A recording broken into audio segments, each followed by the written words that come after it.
Magnetism and matter. अभी तक हम लोगों ने ये स्टडी किया, जब एक चार्ज मूव करता है, whether it moves straight or it moves in a circle, then it creates a field around it, and that field is known as magnetic field. उस मैग्नेटिक फील्ड के कारण फोर्स लगता है, और ये फोर्स भी किस पर लगता है? एक मूविंग चार्ज पे। ये मूविंग चार्ज एक चार्ज पार्टिकल भी हो सकता है, और ये मूविंग चार्ज एक करंट कैरिंग कंडक्टर भी हो सकता है। दोनों पर फोर्स लगा सकता है एक मैग्नेटिक फील्ड। तो ये था मैग्नेटिज्म या मैग्नेटिक फील्ड या मैग्नेटिक इफेक्ट, जो अभी तक हमने स्टडी किया था, जिसके सेंटर में क्या था? Moving charge. भले फोर्स लगाने वाला फोर्स, वो भी मूविंग चार्ज, फोर्स एक्सपीरियंस करने वाला, वो भी मूविंग चार्ज। हमारे नेचर में हमने देखा कि मूविंग चार्ज जो इफेक्ट दिखाता है, जो मैग्नेटिक फील्ड बनाता है, कुछ ऐसे मटेरियल भी हैं जो सेम इफेक्ट हमको दिखा सकते हैं। जैसे एक moving charge that is electric current एक मैग्नेटिक नीडल को ऐसे मूव करा सकती है। यहाँ पर हमने करंट फ्लो कराई, उसके सामने एक नीडल रखी और नीडल ऐसे मूव हो गई। फिर हम एक मटेरियल लेकर आए, उस मटेरियल को हमने ऐसे रखा, और जब इसको ऐसे रखा फिर से ये नीडल ऐसे मूव हो। तो इस मटेरियल ने वही इफेक्ट दिखाया जो मूविंग चार्ज कॉइल दिखा रही थी। और मूविंग चार्ज कॉइल जो फील्ड बना रही थी, उसका नाम हमने क्या रखा? Magnetic field. ये जो मटेरियल है, इसका नाम है मैग्नेट।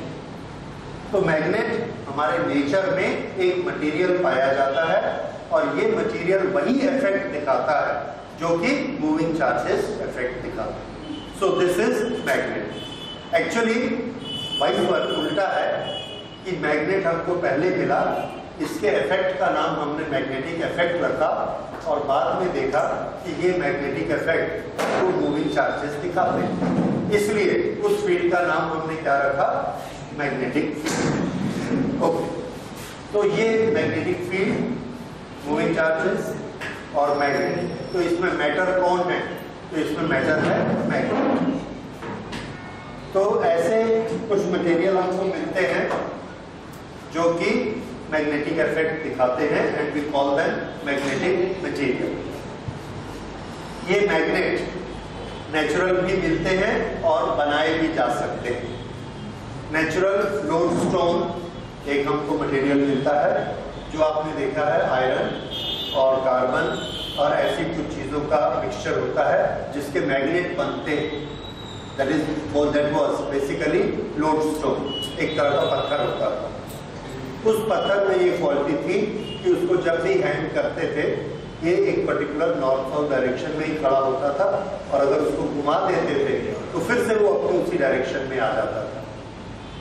तो इस प्रॉपर्टी के कारण उस लोडस्टोन को पुराने समय में जो शिप चलते थे, वो उसको यूज किया करते थे, because lodestone was always showing A particular direction north, तो उससे रास्ता ढूंढने में आसानी होती है, क्योंकि समुद्र में और हमारे पास कोई निशान नहीं होता। So we have to go by any single parameter, any single reference. उस समय लोडस्टोन हमारा एक रेफरेंस बन जाता है, and that shows the direction north. तो ये मैग्नेटिज्म की शुरुआत थी। ओके, तो जो मटेरियल था लोडस्टोन, फिर बाद में दूसरी चीजें मिली, और हमने देखा कि आयरन, सॉफ्ट आयरन और आयरन के कुछ दूसरे मिक्स किए हुए एलॉयज, ये सब बड़े अच्छे मैग्नेट बनते हैं, और ये वही प्रॉपर्टी शो करते हैं कि अपने चारों तरफ मैग्नेटिक फील्ड बनाते हैं। इनको हमको अलग से करंट नहीं देनी पड़ती। So all these material which do not need any external electric current and show the magnetic effect, those are known as magnets. Okay, ये मैग्नेट क्या करते हैं? तो ये मैग्नेट अपने चारों तरफ मैग्नेटिक फील्ड बनाते हैं। इसी मैग्नेट से अलग अलग शेप्स बनती हैं, और इन शेप्स के कारण हमने उनके नाम दिए। जैसे एक नाम हमने दिया बार मैग्नेट। तो बार की शेप से ये इस तरह से बना, this is a bar magnet because it looks like a bar. Okay,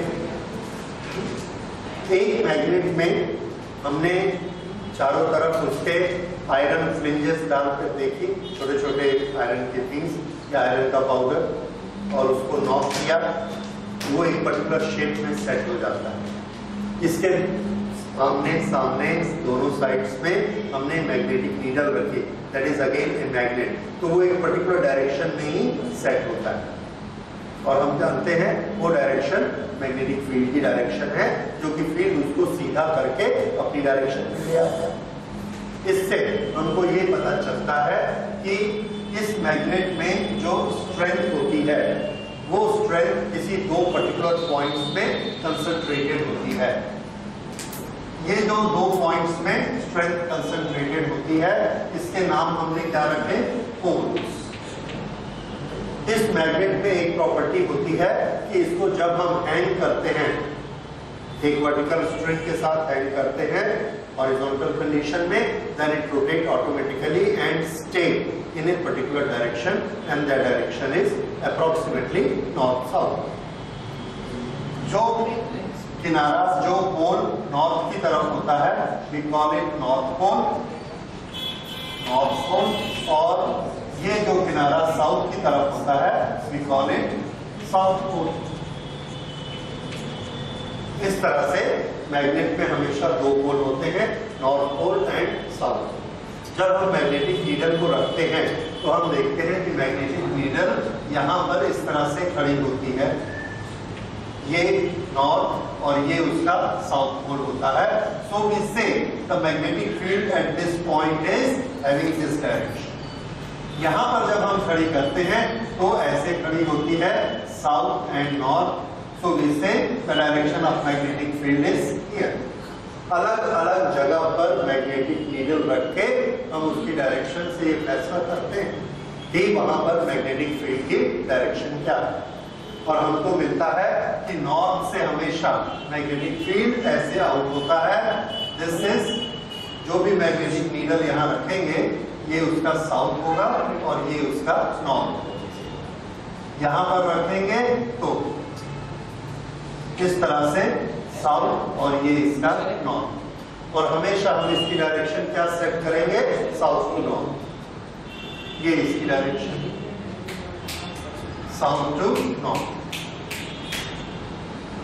तो जहां से लाइंस निकलती हैं वो नॉर्थ पोल, जहां लाइन सेंटर करती है वो साउथ पोल। पोल कौन से पॉइंट होते हैं? पोल वो पॉइंट होते हैं जहां मैग्नेट की स्ट्रेंथ सबसे ज्यादा होती है। ठीक है, ये याद रखिएगा। और एक मैग्नेट में कितने पोल होते हैं? दो, नॉर्थ एंड साउथ। ये पोल की पोजीशन किनारे से थोड़ा सा अंदर होती है। क्यों अंदर होती है ये हम बाद में डिस्कस करेंगे।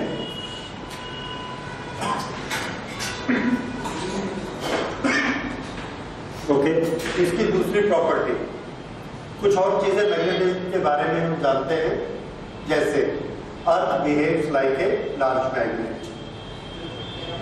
वो लार्ज मैग्नेट अपना एक मैग्नेटिक फील्ड बनाता है और उस मैग्नेटिक फील्ड में, उस मैग्नेटिक फील्ड के कारण कोई भी मैग्नेट फोर्स एक्सपीरियंस करता है।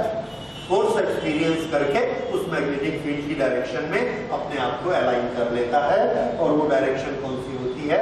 North south. तो कोई भी मैग्नेटिक नीडल या लटका हुआ मैग्नेट नॉर्थ साउथ में क्यों जाता है?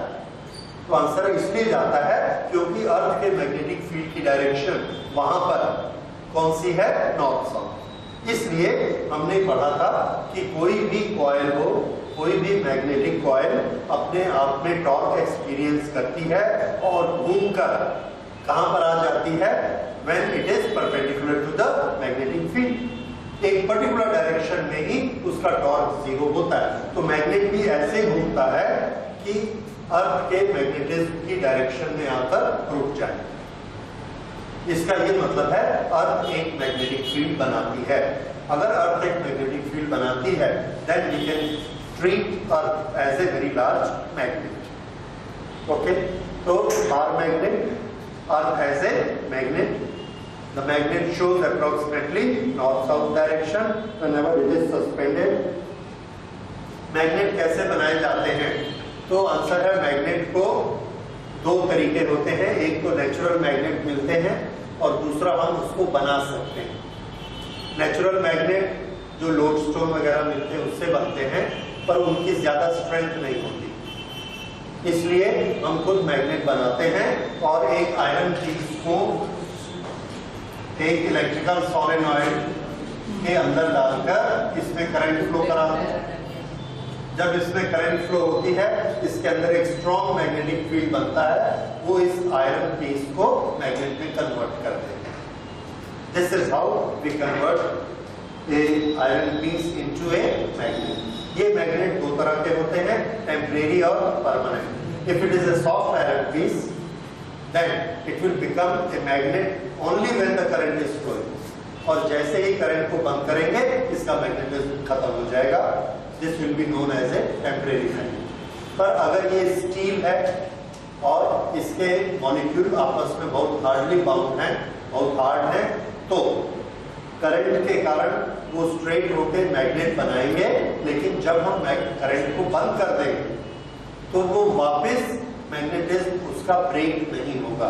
The magnetism will remain there and it will become a permanent magnet, right? हाँ बोलिए। सॉफ्टवेयर हार्ड में से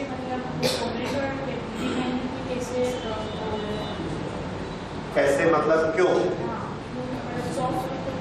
अच्छा, आप क्या पूछ रहे थे? सर अभी आपने बताया कि we can consider Earth as a big magnet. Sir, can gravitation and magnetism be related? Okay, this we have studied earlier, gravitational field और magnetic field, ये दोनों अलग अलग तरह के फील्ड हैं। ग्रेविटेशनल फील्ड एक मूविंग चार्ज पर फोर्स लगाकर उसको मोड़ नहीं सकता, उसके लिए हमको अलग से एक फील्ड लगाना पड़ता है। वो कौन सा होता है? Magnetic field. What does it show? कि मैग्नेटिक फील्ड और ग्रेविटेशनल फील्ड दोनों अलग अलग एंटिटी हैं, ठीक है? So they are not related to each other, और वैसे भी उनका आपस में कोई रिलेशन नहीं है। It is an important question. देखिए, फील्ड हम लोगों ने पढ़े हैं तीन तरह के, ग्रेविटेशनल, इलेक्ट्रिकल और मैग्नेटिक। इन तीनों में से कौन से दो फील्ड रिलेटेड है और एक अनरिलेटेड है? तो आंसर है इलेक्ट्रिकल और मैग्नेटिक रिलेटेड है, ग्रेविटेशनल इज अनरिलेटेड। तो ग्रेविटेशनल अनरिलेटेड है, इसलिए इलेक्ट्रिकल और मैग्नेटिक भी अनरिलेटेड होंगे, ऐसा नहीं कि हर फील्ड अनरिलेटेड होता है। It's not like that. Electrical field can create a magnetic field, A magnetic field can create a electric field. ये हम नेक्स्ट चैप्टर में पढ़ेंगे। लेकिन दोनों में से कोई भी ग्रेविटेशन नाम की चीज नहीं बना सकता। ग्रेविटेशन जो मास के बेस पे बनता है वो इलेक्ट्रिकल और मैग्नेटिक से रिलेटेड नहीं है। ओके, दूसरी चीज आपने क्या कही थी? और सॉफ्ट और हार्ड में क्या अंतर होता है? ये उनका मॉलिक्यूलर कॉन्फ़िगरेशन का डिफरेंस है। जब हम इसमें मैग्नेटिक मटेरियल पढ़ेंगे उसमें ये टॉपिक फिर से आएगा कि उनके बीच की बॉन्डिंग अलग अलग तरह की होती है। सॉफ्ट मटेरियल में बॉन्डिंग का फोर्स कम होता है, स्प्रिंगनेस ज्यादा होती है। इसको अगर आप ऐसे फील्ड लगाएंगे ऐसा चला जाएगा, जैसे फील्ड हटाएंगे ये ऐसा हो जाएगा। तो ये बहुत कहना मानता है, ऐसा चला जाता है और छोड़ेंगे वापस आ जाता है। लेकिन स्टील के जो मॉलिक्यूल हैं उनका इनर्शिया ज्यादा होता है, वो बड़े जिद्दी होते हैं। उसको जब हम ऐसे फील्ड लगाते हैं तो ऐसे नहीं जाते, तो हमको फील्ड बहुत स्ट्रॉन्ग करना पड़ता है। 2 टाइम्स 3 टाइम्स हमने फील्ड किया तब ये ऐसा होगा, और जब ये ऐसा हो गया और अब इसको हटाएंगे तो ये वापस नहीं जाएगा, वही का वही रह जाएगा। तो इसलिए वो मैग्नेट बना रह जाता है, और दोनों के अपने अपने यूज हैं। तो ज्यादा हमारे सॉफ्ट आयरन वाले टेम्परेरी मैग्नेट्स इंडस्ट्री में बहुत ज्यादा काम में आते हैं। ओके, तो ये मैग्नेटिज्म के बारे में थोड़े से फीचर थे। उसके बाद एक चीज हम लोगों ने पढ़नी है, मैग्नेट की शेप्स आपने देखी, ये कौन सी शेप थी? Bar magnet. अगर हम मैग्नेट की शेप ऐसी बना देते हैं, this is known as magnetic needle. इसमें भी this is basically a metal, this is basically a magnet. इसमें भी दो पोल होते हैं, नॉर्थ पोल और साउथ पोल, लेकिन शेप इसकी नीडल जैसे बना देते so that it can show the direction.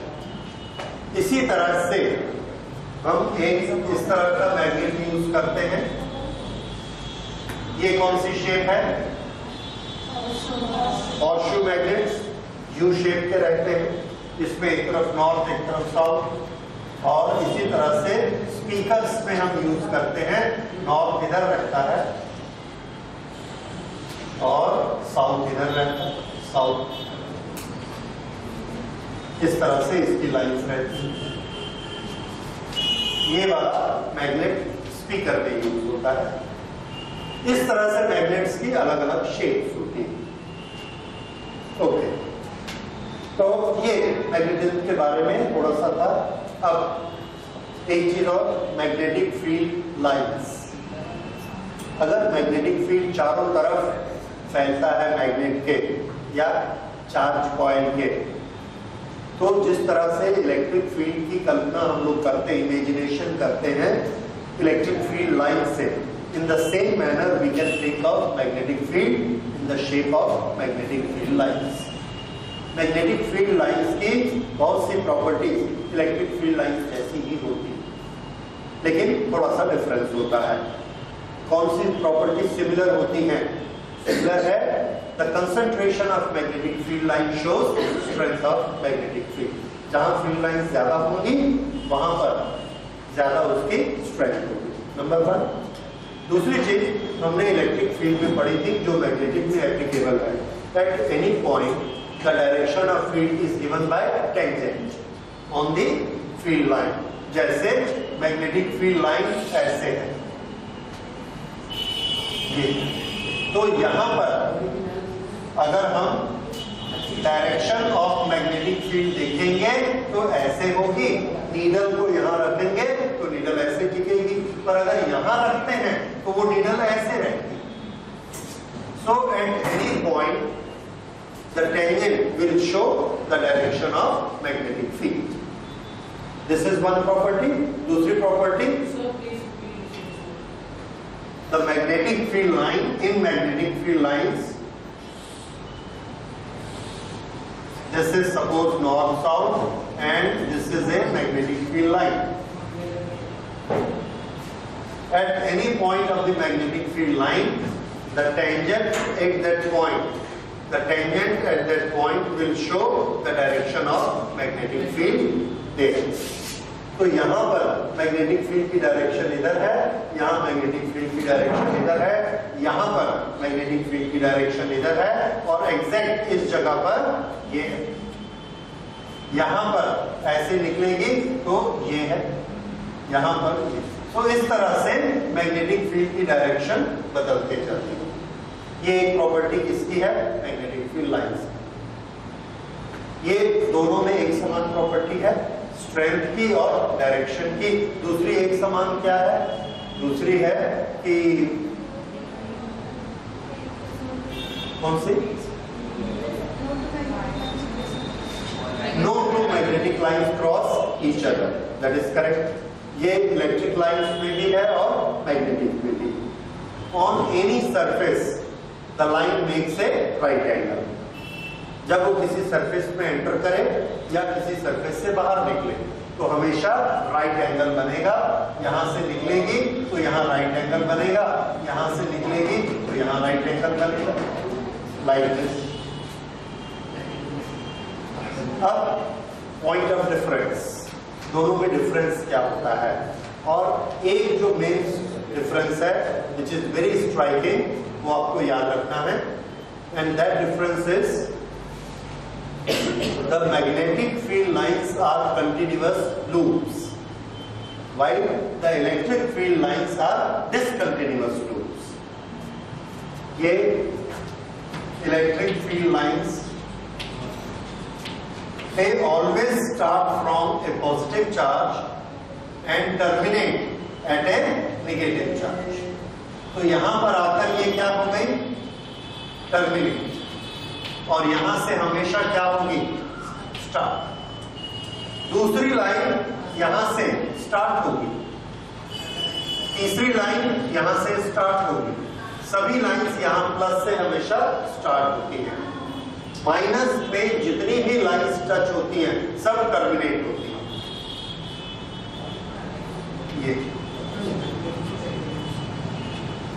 ये कौन सी है, इलेक्ट्रिक फील्ड लाइंस, ई।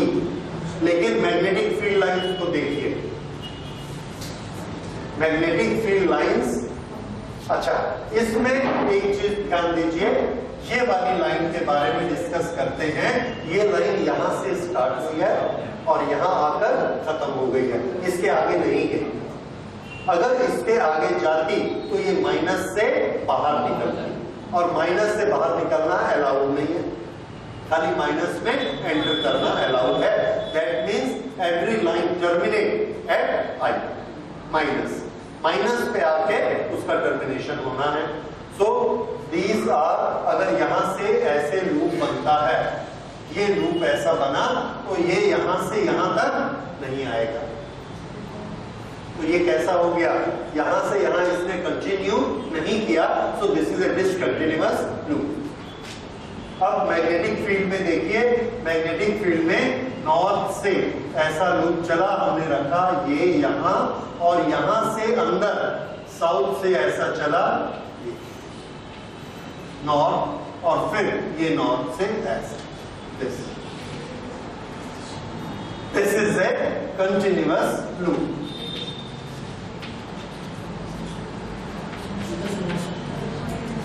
अब जो कंटिन्यूअस लूप होता है उसका कोई टर्मिनेशन नहीं है और कोई स्टार्टिंग पॉइंट नहीं है। जैसे हमारी साइकिल का व्हील, साइकिल का व्हील कहां से शुरू होता है, कहां खत्म होता है, there is nothing no such points because it is a continuous loop. इसी तरह से जब हम एक कॉइल में, करंट कैरिंग कॉइल में करंट फ्लो कराते हैं, तो यहां से मैग्नेटिक फील्ड ऐसे निकलता है और ऐसे जाता है, ये एक सर्कल बन गया। इस सर्कल में कोई स्टार्टिंग पॉइंट और कोई टर्मिनेशन नहीं है, तो मैग्नेटिक फील्ड लाइंस में स्टार्टिंग पॉइंट और टर्मिनेशन नहीं होते हैं, और this are continuous loops, no starting और टर्मिनेशन। हाँ, एक चीज हम इसमें याद कर लेते हैं, फिर हम डायरेक्शन कैसे देखेंगे अगर स्टार्टिंग और टर्मिनेशन नहीं है तो आंसर है इन ए बार मैग्नेट और in a coil, outside the magnet the lines will go from north pole to south pole, and inside the magnet it will go from south pole to north pole. इसको आप उससे match कर सकते हैं जो हमने cell के बारे में पढ़ा था, इलेक्ट्रिक सेल। इलेक्ट्रिक सेल में करंट कैसे मानी जाती है, from positive terminal to negative terminal, कहां, outside the cell, and inside the cell the current flow from negative to positive, so that the loop is complete. Electric current makes a complete loop, उसी तरह से magnetic field makes a complete loop. ये outside the magnet north to south, inside the magnet south to north. यही चीज coil में होती है। ये हमने एक कॉइल बनाई है, इस कॉइल में यहां से मैग्नेटिक फील्ड बनेगा, ये ऐसे, so this will appear as north. इधर से देखेंगे तो हमको क्या दिखेगा, साउथ, और ये कंटिन्यूअस लूप है। तो बाहर में नॉर्थ से साउथ और इसके अंदर में साउथ टू नॉर्थ, ये इसकी डायरेक्शन होती है। ओके, बाकी चीजें वैसी ही हैं जो हमने इलेक्ट्रिक फील्ड लाइंस और उसके बारे में पढ़ी थी।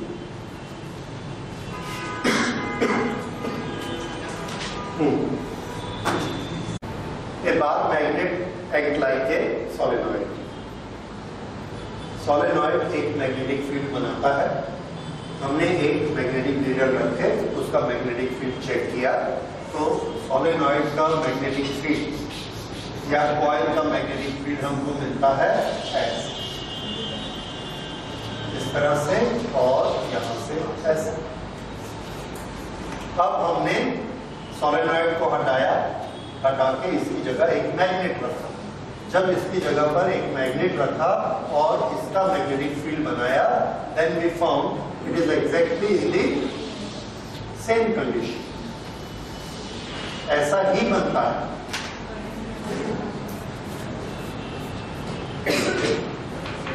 This shows that solenoid and bar magnet behave in the same manner.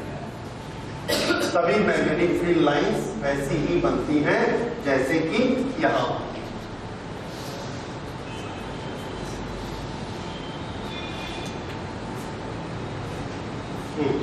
सो ये इसको बनाने की आपको जरूरत नहीं है, और छोटा सा बना के इसी में बना सकते हैं। इसका मैग्नेटिक फील्ड हमने सोलेनॉइड का मैग्नेटिक फील्ड या कॉइल का मैग्नेटिक फील्ड कैलकुलेट किया है। ये मैग्नेटिक फील्ड कितना आया था? एट ए डिस्टेंस r और at a distance x the magnetic field B was μ0/4π into 2, और यहां पर हमने एक नंबर दिया था NIA अपॉन x3, ये निकाला था। अब मैग्नेट में भी हम लोगों ने ये चीज देखी, और मैग्नेट में ये बार मैग्नेट इससे x डिस्टेंस पर मैग्नेटिक फील्ड हमने निकाला। वो मैग्नेटिक फील्ड भी हमको ऐसे ही मिलता है μ0/4π, दिस इज x3 2, और यहां पर एक क्वांटिटी आती है विच विल राइट m। ये m क्या चीज है? इसको हम बोलते हैं मैग्नेटिक डाइपोल मोमेंट। ये हम कहां से शब्द लेकर आए? इलेक्ट्रिक डाइपोल मोमेंट की कॉपी कर, ठीक है। So this is magnetic dipole moment, और वहां पर क्या है? NIA। तो ये जो मैग्नेटिक डाइपोल मोमेंट है, इसको हम पहले पुराने जमाने में पढ़ते थे, that this shows the strength of the magnet. Strength of the magnet के लिए, इसके लिए पहले हुआ करता था कि जो मैग्नेट की पोल स्ट्रेंथ होती है, पोल स्ट्रेंथ, इसको हम मानते थे m, जैसे कि चार्ज को मानते हैं +q -q, ये पोल स्ट्रेंथ, और ये इनके बीच का डिस्टेंस है 2l, m into 2l, इसको हम मानते थे मैग्नेटिक डाइपोल मोमेंट। क्यों? क्योंकि हम किसको कॉपी कर रहे थे? q into 2l, इसको क्या मानते थे? Electric dipole moment. लेकिन अब हम इसको स्टडी नहीं करते, rather we discourage to study this, कि मैग्नेटिक डाइपोल, ये मैग्नेटिक पोल की कुछ स्ट्रेंथ होती है, और इससे ये है पोल स्ट्रेंथ के लिए स्मॉल m, और ये मैग्नेटिक डाइपोल मोमेंट के लिए कैपिटल M। और इसमें आपको बहुत कंफ्यूजन होगा if you see different books, क्योंकि हर राइटर अपना अलग अलग एक नोटेशन बना लेता है।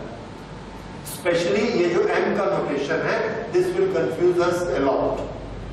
इसलिए आप उस नोटेशन से चलिए जो आपकी एनसीईआरटी की बुक में है। एनसीईआरटी की बुक में उन्होंने पोल स्ट्रेंथ का कहीं नाम ही नहीं लिखा, so this does not exist. ये उनका ये कहना है कि ये जो क्वांटिटी है NIA, इसके बदले में हमने क्या लिया है? m, and this m will be taken as magnetic dipole moment of a bar magnet। तो ये हमने m को इस फॉर्मूले से डिफाइन किया, that magnetic field at any location at distance x will be given by this quantity, where m will be magnetic dipole moment of that bar magnet। Okay, so this is bar magnet acting as a solenoid, और ये वाली quantity और ये वाली quantity, these two quantities are equivalent to each other। Okay, एक magnetic dipole है। Magnetic dipole technically हम एक बार मैग्नेट को कह सकते हैं, क्योंकि बार मैग्नेट के दो पोल होते हैं, north pole south pole, so it is a magnetic dipole. इस मैग्नेटिक डायपोल को हमने एक यूनिफॉर्म मैग्नेटिक फील्ड में रखा। ये यूनिफॉर्म मैग्नेटिक फील्ड हम किसी सोलेनॉइड से बना सकते हैं या अर्थ के ऊपर एक यूनिफॉर्म मैग्नेटिक फील्ड अर्थ के कारण होता है, उसमें भी हम इस मैग्नेट को रख सकते हैं, whatever it is, but there is a magnetic field in which we keep a magnet. Okay, तो ये मैग्नेट जब वहां रखेंगे, ये एक पर्टिकुलर डायरेक्शन में जाकर रुक जाता है। ये डायरेक्शन, ये कौन सी डायरेक्शन है? North south, north and south. Okay, एक मिनट पर एक टॉर्क काम करता है, टॉर्क के कारण ये घूमेगा और घूमकर इस डायरेक्शन में अपने आप को अलाइन कर लेगा। अब हमने इसको थोड़ा सा डिस्प्लेस किया, डिस्प्लेस करके ये जो इसकी डायरेक्शन है इसको इस डायरेक्शन में ले आए। ऐसे मैग्नेट को हमने ऐसे डिस्प्लेस किया। जैसे ही हम इसको डिस्प्लेस करके यहाँ एक एंगल क्रिएट करते हैं थीटा, तो इस पर एक टॉर्क बनना शुरू हो जाता है। ये टॉर्क आपने पढ़ा हुआ है, ये टॉर्क कितना होता है? mv sin theta. Okay, this is a torque created on A magnet. ये किया है कि नहीं? ऑन नहीं किया है आपने। Torque on A current carrying coil, torque on A current carrying coil, ये किया है गैल्वेनोमीटर के पढ़ने के जस्ट पहले। ठीक है, उसमें ये चीज आई थी और उसमें m की जगह हमने क्या लिखा था? NIA। वही NIA क्या है? M। So this is torque on A current carrying coil, और करंट कैरिंग कॉइल ही एक बार मैग्नेट है। तो बार मैग्नेट पर भी जो टॉर्क काम करेगा that is mv sin theta. इस टॉर्क के कारण ये मैग्नेट मैग्नेटिक फील्ड में वापस आना चाहता है, और यहाँ पर ये टॉर्क ऐसे काम करता है इस डायरेक्शन। इस डायरेक्शन में जब ये ऐसे काम करेगा तो ये इस फील्ड की डायरेक्शन में वापस आ जाएगा। ओके, तो ये टॉर्क काम करता है इधर, और ये ऐसे इसने इसको घुमाया। इस टॉर्क के कारण इसमें एंगुलर एक्सेलरेशन आ जाता है, क्योंकि टॉर्क किसके बराबर होता है? I into alpha. ये आपने पढ़ा होगा, moment of inertia into angular acceleration. तो यहाँ पर किसी चीज पे हम ऐसा टॉर्क लगाएंगे तो उसमें एंगुलर एक्सेलरेशन आएगा, उसकी स्पीड बढ़ते जाएगी। जैसे पंखे को ऑन करते हैं उसकी स्पीड बढ़ते जाती है, इसकी स्पीड बढ़ती है और ये यहाँ तक आता है। यहाँ आके टॉर्क क्या हो गया? जीरो। पर ये यहाँ रुकता नहीं है। क्यों नहीं रुकता है यहाँ पे? किस प्रॉपर्टी के कारण? Inertia, moment of inertia, rotational motion. तो ये अपने मोमेंट ऑफ इनर्शिया के कारण अपनी इक्विलिब्रियम कंडीशन को ओवरशूट करता है। ओवरशूट करके ये इस डायरेक्शन में आ जाता है। जैसे ही ये इधर पार करेगा, इस पर एक अपोजिट टॉर्क ऐसा लगना शुरू हो जाएगा। ये उल्टी डायरेक्शन में टॉर्क की डायरेक्शन। अब ये इसको ज्यादा दूर नहीं जाने देता, थोड़ी दूर जाकर इसकी स्पीड को खत्म कर देगा, ये यहां आकर रुक जाएगा। फिर इस टॉर्क के कारण ये वापस जाएगा। जब वापस जाएगा फिर स्पीड अप होगा, तो यहाँ जाते जाते फिर इसकी स्पीड बढ़ जाएगी। स्पीड बढ़ने से फिर उसमें मोमेंट ऑफ इनर्शिया आ जाएगा। मोमेंट ऑफ इनर्शिया आने से ये अपनी मिड पोजीशन को ओवरशूट करेगा। ओवरशूट करके दूसरी तरफ चला जाएगा। दूसरी तरफ जाएगा तो टॉर्क उल्टा हो जाएगा।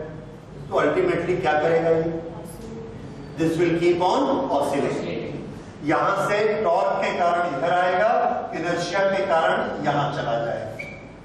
यहां से फिर टॉर्क काम करेगा तो उसके कारण मिडिल पोजीशन पे आएगा। मिडिल पोजीशन पे इनर्शिया ऑफ मोशन के कारण ओवरशूट करके इधर चला जाएगा। फिर से पहला वाला चल। सो this will keep on oscillating. So what happens to a magnetic dipole when it is displaced? It is given some angular displacement in a magnetic field. The answer, it will start oscillating. तो note करिए, when a magnetic dipole is given a angular displacement, when a magnetic dipole is given an angular displacement in a magnetic field, then due to torque, restoring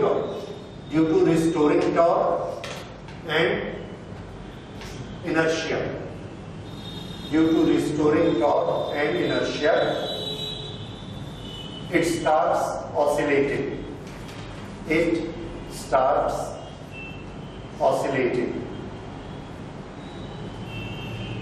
Right? तो ये जो magnet इसमें oscillate करेगा, we can find out its time period. किस तरह से?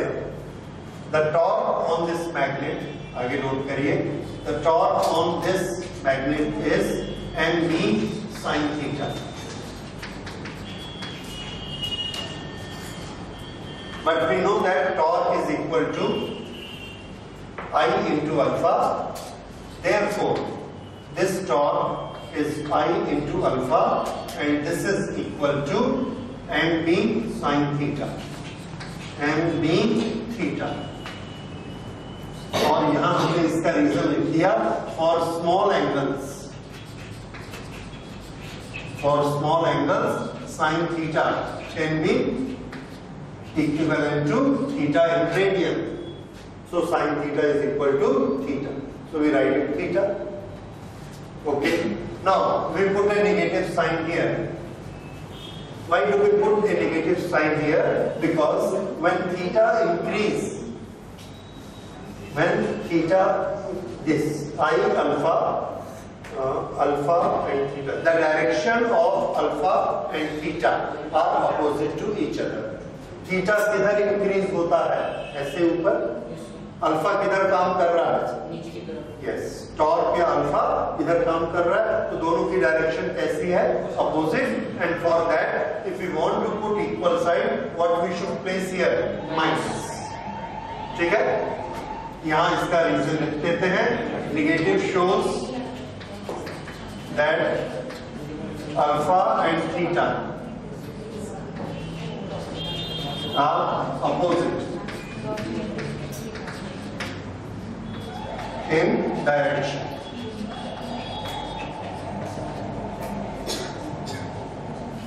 Alpha and theta are opposite in direction. Alpha की direction नीचे है और थीटा की ऊपर. ये बना. Now alpha is equal to minus mb upon I into theta. ये हमारा एक इक्वेशन बना रोटेशन के नाम पे. यहां पर अल्फा क्या चीज है?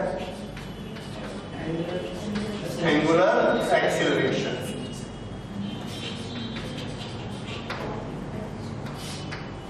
इज इक्वल टू, ये पूरा क्या है? एक constant. m is magnetic dipole moment of the magnet, that is a constant. Magnetic field, uniform magnetic field है हर जगह पे, सब जगह वैल्यू एक जैसी है. सो it is a constant.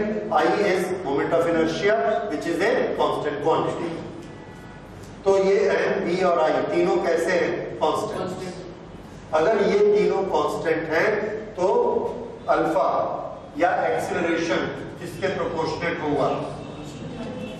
Acceleration is proportionate to theta. What is theta?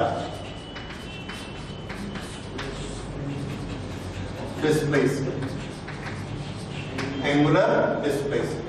Acceleration is proportionate to displacement and opposite in direction.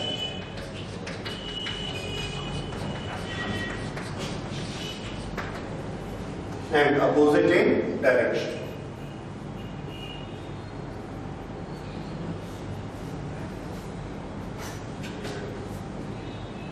So angular acceleration is proportional to displacement and opposite in direction. ये property किसकी होती है?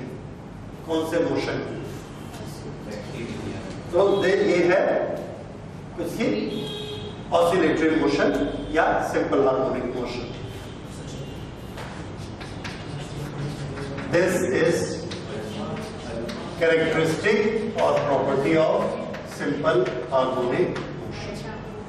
So this is a simple harmonic motion or simple harmonic oscillation. अब अगर ये simple harmonic oscillation हमने prove कर दिया तो सिंपल हार्मोनिक रिलेशन के सिंपल हार्मोनिक मोशन के सभी रिलेशन इसमें एप्लीकेबल हो जाएंगे। कौन सा रिलेशन एप्लीकेबल कर सकते हैं हम? उसका टाइम पीरियड निकालने का। So what should be the time period of an oscillation?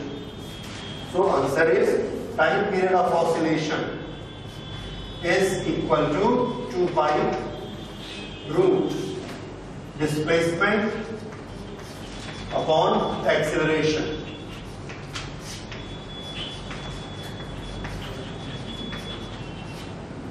Displacement upon acceleration, ये टाइम पीरियड ऑफ ऑसिलेशन का फॉर्मूला है।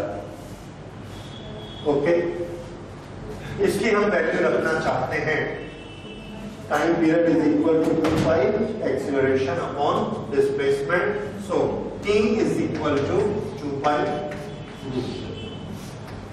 Acceleration displacement angular displacement upon acceleration alpha, theta upon alpha. इसकी वैल्यू हमें चाहिए, तो theta upon alpha की value हम यहां से लेते हैं। थीटा अपॉन अल्फा, अल्फा को इधर ले आते हैं और ये दोनों को इधर ले जाएंगे। तो थीटा अपॉन अल्फा की वैल्यू क्या होगी? 2 pi root, this will be here I upon m। This is time period of oscillation.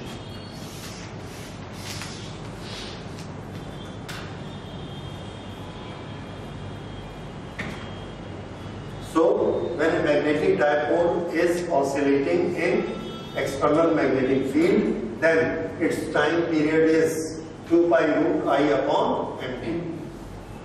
So please repeat this line. If a magnetic dipole is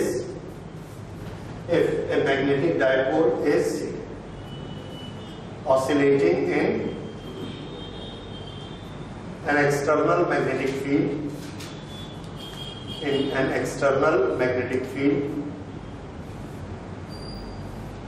its time period is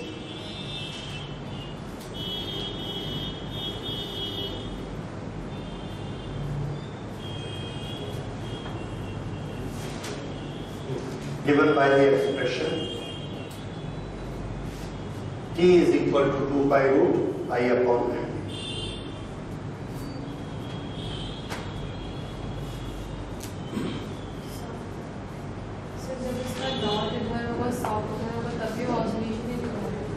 अगर इसका north और south हम उल्टा कर देंगे तो जैसे ही हम इसको थोड़ा सा डिस्प्लेसमेंट देंगे ये पूरा घूम जाएगा और पूरा घूम के नॉर्थ इधर आ जाएगा, साउथ इधर आ जाएगा, then it will start oscillate. लेकिन वो ऑसिलेट इतना नहीं करेगा। So this only happens तो स्टेबल इक्विलिब्रियम में नहीं आएगा, वो वापस आके रुक नहीं जाएगा जब तुम उल्टा कर देंगे तो। जब आप उसको उल्टा रखते हैं, नॉर्थ इस तरफ साउथ उस तरफ, तो उसका नाम है अनस्टेबल इक्विलिब्रियम। सर इसमें घूम के आने के बाद जब आप इसको इधर नॉर्थ रखेंगे और इधर साउथ रखेंगे और इसको थोड़ा सा डिस्प्लेस करेंगे, ऐसे ये आपने डिस्प्लेस किया तो ये यहाँ वापस नहीं आएगा, ये पूरा ऐसा घूम जाएगा और पूरा घूम के किधर चला जाएगा? नॉर्थ साउथ, ऐसा हो जाएगा। उसके बाद उस मोशन के कारण ये और आगे चला जाएगा और फिर यहां से वापस आएगा, फिर यहां से इधर जाएगा और इट विल स्टार्ट ऑसिलेटिंग। ठीक है, तो आप स्टार्टिंग पॉइंट यहां रखिए या पूरा उल्टा करके रखिए, ऑसिलेशन तो यही होगा। हाँ, आप क्या पूछ रहे थे? सर मैग्नेटिक कंपास होता है, उसमें भी यही मैग्नेटिक कंपास है। ठीक है, तो इसको ना मैंने आपको बताया, मैग्नेटिक कंपास या magnetic needle is basically a magnet. उसको जब हम यहाँ रख के ऐसा थोड़ा सा हिला देंगे तो ये ऑसिलेट करती है और थोड़ी देर बाद फ्रिक्शन के कारण रुक जाती है। इसकी जगह अगर हम एक झूला बनाएंगे, वी कॉल इट स्टिरअप, बनाकर उसमें एक बार मैग्नेट को रख देंगे और उसको ऐसे लटका के इसको थोड़ा सा डिस्प्लेस करके छोड़ देंगे, इट विल स्टार्ट ऑसिलेटिंग।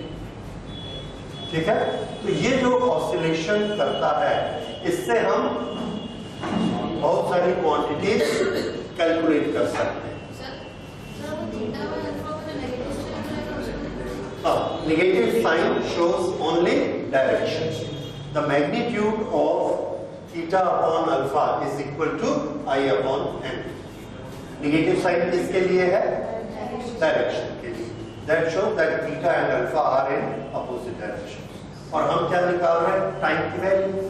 तो हमको उनके मैग्नीट्यूड्स चाहिए, इसलिए हमने खाली मैग्नीट्यूड्स की वैल्यू रखी। यहां से हम मैग्नेटिक फील्ड कैलकुलेट कर सकते हैं।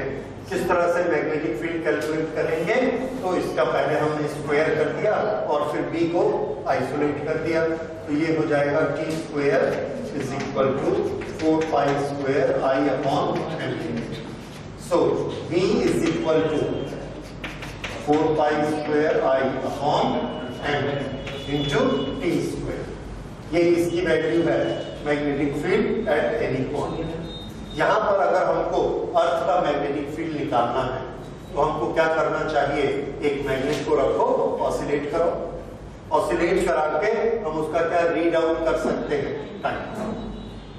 Moment of inertia, moment of inertia of a bar, उसका हमारे पास एक फॉर्मूला होता है जो कि उसकी मास, लेंथ और ब्रेड्थ से रिलेटेड है। आप लोगों ने पढ़ा होगा L square plus b square upon 12 whole thing multiplied by mass. That gives the moment of inertia of a bar magnet। वो जो एक आपका चार्ट बना हुआ था उसमें ये वाला फॉर्मूला भी आता है और हमको उसमें क्या क्या लगता है? उसका डायमेंशंस एंड मास। तो जो भी मैग्नेट होगा उसकी डायमेंशन और मास नाप के हम क्या कैलकुलेट कर सकते हैं? ये टाइम जब हमने ऐसे ऑसिलेट करा दिया, 20 ऑसिलेशन का टाइम लिया, उसको 20 से डिवाइड किया तो एक ऑसिलेशन का टाइम आ गया। ये भी हम कैलकुलेट कर सकते हैं। इससे अब हमको क्या बचा? V is equal to this much upon n। ये हम अलग अलग कैलकुलेशन करके n की वैल्यू और B की वैल्यू ये हम निकाल सकते हैं। नॉर्मली ये प्रैक्टिकल पहले हमारे सिलेबस में होता था, अभी CBSE से निकाल लिया गया है, पर स्टेट बोर्ड में अभी भी। दिस इज, इसका टाइम कैलकुलेट करके हम n की वैल्यू कैलकुलेट कर सकते हैं, B की वैल्यू कैलकुलेट कर सकते हैं। ये दोनों मैग्नेटिज्म की वैल्यूज हैं, इसलिए इसका नाम है मैग्नेटोमीटर। मैग्नेटोमीटर। और ये चूंकि ऑसिलेशन करता है इसलिए इसका पूरा नाम है ऑसिलेशन मैग्नेटोमीटर। Oscillation magnetometer. कभी मौका लगे तो आप स्कूल में देख सकते हैं, ये एक वुडन का बॉक्स होता है, वुडन के बॉक्स के सामने या चारों तरफ ग्लास के विंडोज होते हैं और उसके अंदर एक झूला लटका हुआ रहता है। उस झूले में हम बारी बारी से शटर खोल के मैग्नेट रखते हैं और उसको ऑसिलेट कराते हैं, बाहर से उसका टाइम पीरियड कैलकुलेट करते हैं, फिर उसका मास निकालते हैं, लेंथ विड्थ निकालते हैं। नॉर्मली वो भी नहीं करते, क्यों? क्योंकि हम दो मैग्नेट के लिए इसको निकालते हैं। ये मैग्नेटिक फील्ड का फॉर्मूला है, ये फॉर्मूला किसका है? टाइम पीरियड का। इसी तरह से हम चाहे तो n का फॉर्मूला भी निकाल सकते हैं। Magnetic dipole moment of a magnet, n इधर आ जाएगा और b यहां चला जाएगा, तो this will be n is equal to 4 pi square i upon b t स्क्वायर। ये किसका फॉर्मूला है? Magnetic dipole moment of the magnet.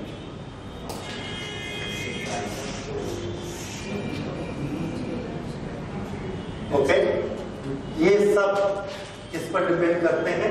Time period. तो हम लोग टाइम पीरियड से इसको कैलकुलेट कर सकते हैं। इसमें दो मैग्नेट हम लेते हैं, एक का मैग्नेटिक डायपोल मोमेंट है m1 और एक का है m2। दोनों को हम लोग स्टिरअप में लटका के उनका टाइम पीरियड लेते हैं। एक का टाइम पीरियड हमको मिलता है t1 और एक का टाइम पीरियड मिलता है t2। तो हमने दोनों के फॉर्मूले लिखे। m1 is equal to 4 pi square I1 upon B T1 square। किसी भी लोकेशन पर मैग्नेटिक फील्ड B है और इस मैग्नेट ने कितना टाइम लिया? T1। लंबाई चौड़ाई निकाल के हमने क्या निकाल दिया इसका? I1। ये रिलेशन हो गया। अब उसी लोकेशन पर उसी मैग्नेटोमीटर में हमने पुराना मैग्नेट निकाल के एक दूसरा मैग्नेट लगाया। उसकी ताकत कम या ज्यादा हो सकती है, उसकी जो स्ट्रेंथ है that will be given by m2। और हम देखते हैं इसका टाइम कुछ और आता है t2। मैग्नेटिक फील्ड तो वही है क्योंकि उसी में रखा है, और ये कितना है? 4 पाई स्क्वायर। और इसकी लंबाई चौड़ाई हो सकता है, मास लंबाई चौड़ाई थोड़ा अलग हो, so this will be I2। अब इसमें हम m1 अपॉन m2 निकालना चाहते हैं। m1 अपॉन m2, तो इसको डिवाइड कर देते हैं तो 4 pi square upon b cancel हो जाएगा।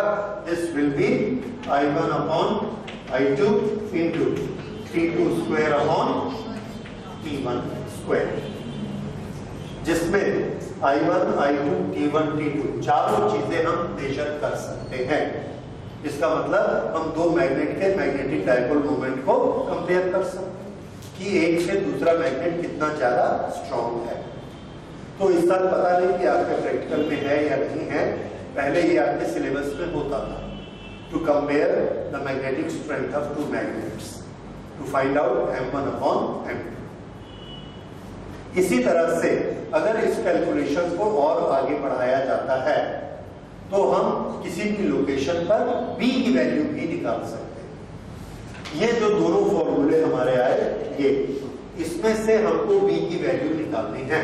एक बार हम इन दोनों को प्लस करते हैं, फिर हम इन दोनों को माइनस करते हैं, उसके बाद कुछ कैलकुलेशन करके b की वैल्यू को आइसोलेट कर देते हैं। b कॉमन निकलेगा प्लस करने से, तो जब ये कॉमन निकलेगा माइनस में भी कॉमन निकलेगा, तो ये करने के बाद हम देखेंगे कि इसमें हम b की वैल्यू भी निकाल सकते हैं। तो ये जो एक्सपेरिमेंट है ऑसिलेशन वाला, इससे b की वैल्यू भी निकल सकती है, m1 और m2 की वैल्यू निकल सकती है। अगर उसमें से हमको m1 मालूम है तो m2 पता लग जाएगा। इस तरह से m1, m2 और b इनकी वैल्यू के लिए हम ये एक्सपेरिमेंट यूज करते हैं। That is why it is known as magnetometer. एक टेंजेंट मैग्नेटोमीटर होता है, तो वो अभी आपके सिलेबस में नहीं है, सिर्फ ये है, और इसमें भी इतना थ्योरी पोर्शन है। तो इसमें इन प्रिंसिपल हमने क्या पढ़ा? इन प्रिंसिपल कि जब भी एक बार मैग्नेट को एक मैग्नेटिक फील्ड में एंगुलर डिस्प्लेसमेंट देंगे, इट विल स्टार्ट ऑसिलेटिंग, और टाइम पीरियड से हम इसकी सारी क्वांटिटीज निकाल सकते हैं। Right? Okay, so this was about oscillation of magnets. अब अगली चीज नोट करिए, गॉस थ्योरम इन मैग्नेटिज्म। हमेशा से ये यूनिफॉर्म ही होती है, नॉन यूनिफॉर्म नहीं है। मैग्नेटिक फील्ड, अगर आप मैग्नेटिक फील्ड नॉन यूनिफॉर्म लेते हैं तो ये मैग्नेट उसमें चलना शुरू कर देगा। This is a strange situation, पर ऐसा एक क्वेश्चन है कंसेप्चुअल में, if a magnet is kept in a non uniform magnetic field what will happen. अभी तक हम लोगों ने क्या पढ़ा था? If A current carrying coil is kept in a uniform magnetic field, the net force acting on the coil is zero, and it experiences a torque. Due to that torque, it rotates. Now suppose the magnetic field is non-uniform. Non-uniform होने से क्या होगा? Non-uniform इस तरह का magnetic field है, ये ये देखिए यहां ज्यादा स्ट्रांग है और यहां कम स्ट्रांग है।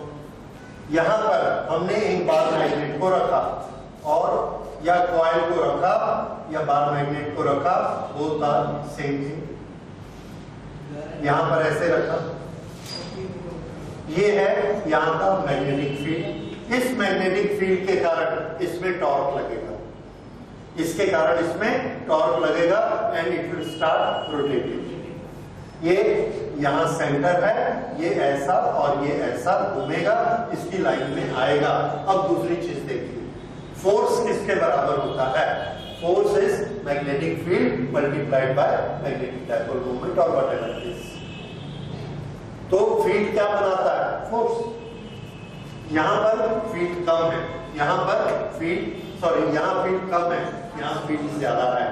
ये अगर नॉर्थ पोल है, ये साउथ पोल है, तो नॉर्थ पोल को ये वाला फील्ड इधर खींचेगा और साउथ पोल को ये वाला फील्ड इधर खींचेगा।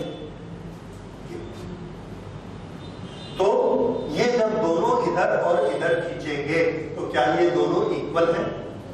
नहीं है, क्योंकि यहां ये नॉर्थ पोल और साउथ पोल इनकी स्ट्रेंथ बराबर है, लेकिन यहां पर इसकी स्ट्रेंथ कम है फील्ड की, तो इधर का फोर्स कम हो जाएगा। अगर इधर का फोर्स और इधर का कम है और इधर का फोर्स ज्यादा है तो नेट फोर्स बनेगा इन वन डायरेक्शन। और नेट फोर्स हमेशा क्या क्रिएट करता है? एक्सेलरेशन और मोशन। तो ये पूरा का पूरा मैग्नेट ऐसा चलना शुरू हो जाएगा इधर। तो इस मैग्नेट में दो तरह के मोशन हो गए, एक रोटेशन और दूसरा लीनियर मोशन। तो ये मैग्नेट जो हमने ऐसा रखा है, देखिए ये ऐसा, ये कौन सा मोशन है? इधर गया लीनियर, और ये कौन सा है?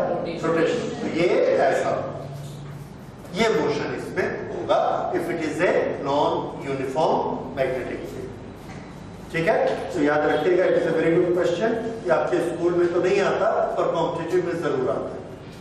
और ऐसे ही डायग्राम बनाकर इसमें आएगा कि ये मैग्नेट इधर जाएगा, direction 1, direction 2, direction 3, direction 4 and how it will rotate clockwise और एंटी क्लॉकवाइज, और इसके आंसर के कॉम्बिनेशन बना देंगे। So this will move in this direction. तो अब हम आते हैं next, that is Gauss theorem in magnetism. हम लोगों ने गॉस थ्योरम इन इलेक्ट्रिसिटी पढ़ा है। What is Gauss theorem in electricity? If there is a surface kept a closed surface kept in a electric field, then the flux linked with the closed surface, flux linked, electrical flux, that is equal to Q upon epsilon. How much is this? Closed integral E ds. This is equal to Q upon epsilon naught. ये किसमें था? Gauss theorem in electrostatics.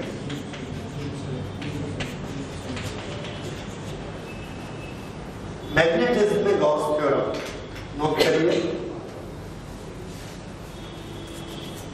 The magnetic flux linked to a closed surface. Magnetic flux linked to a closed surface kept in the magnetic field. Kept in the magnetic field is zero. Is zero. That is closed integral d ds is equal to zero. Closed integral d ds is equal to zero. This is Gauss theorem in magnetism. This is Gauss theorem in magnetism.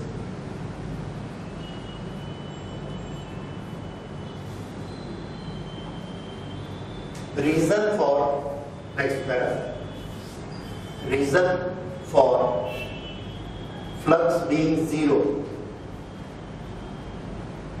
are number one, the magnetic field lines are continuous loops.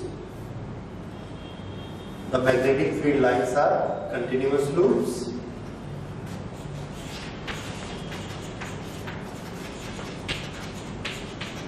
And number two, north and south pole cannot be separated.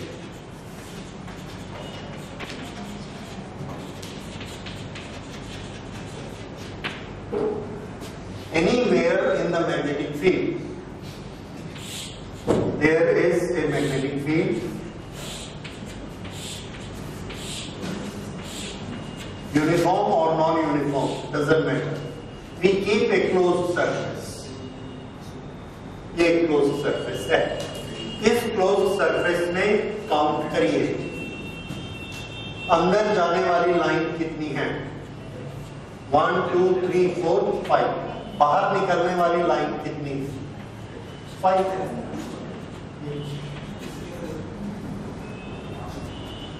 ठीक है, और ये line बीच में terminate नहीं होगी, क्यों?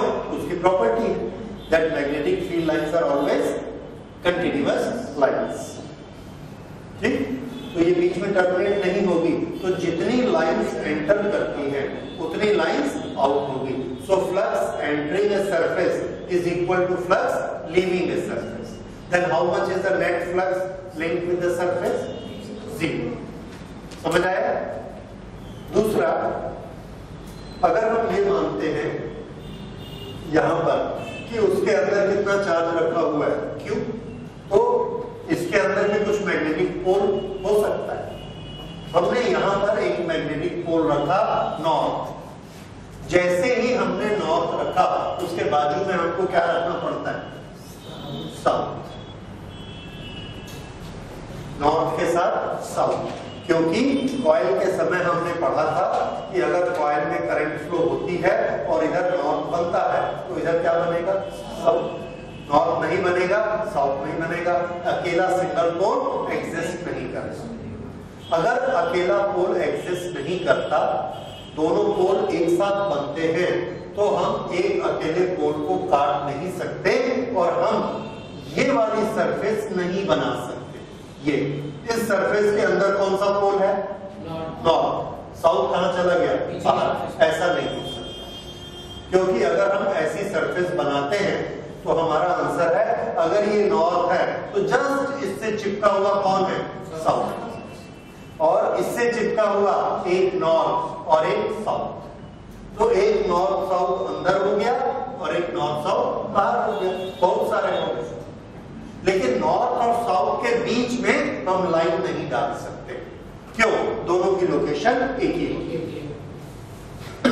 एक coil के सेंटर में इधर से देख रहे हैं नॉर्थ दिख रहा है, इधर से देख रहे हैं साउथ दिख रहा है, दोनों के बीच में जगह नहीं होती है और दोनों एक साथ ही बनते हैं। इसलिए हम वहां पर अपनी इमेजिनरी गॉसियन सरफेस को नहीं डाल सकते। इसलिए अंदर में जो भी आएगा क्या आएगा, नॉर्थ साउथ दोनों आएगा। अगर दोनों आएगा तो ये दोनों यहाँ आए, ये दोनों यहाँ आए, ये दोनों यहाँ आए, तो 5 नंबर्स नॉर्थ आ गए और 5 नंबर साउथ आ गए। 5 नॉर्थ ने 5 लाइंस बाहर निकाली और 5 साउथ ने 5 लाइंस अंदर ली। So the lines going out are equal to the lines coming in. तो नेट लाइंस कितनी हो गई, 0. The net flux is 0. So that is why in magnetism closed integral BDS is always equal to 0.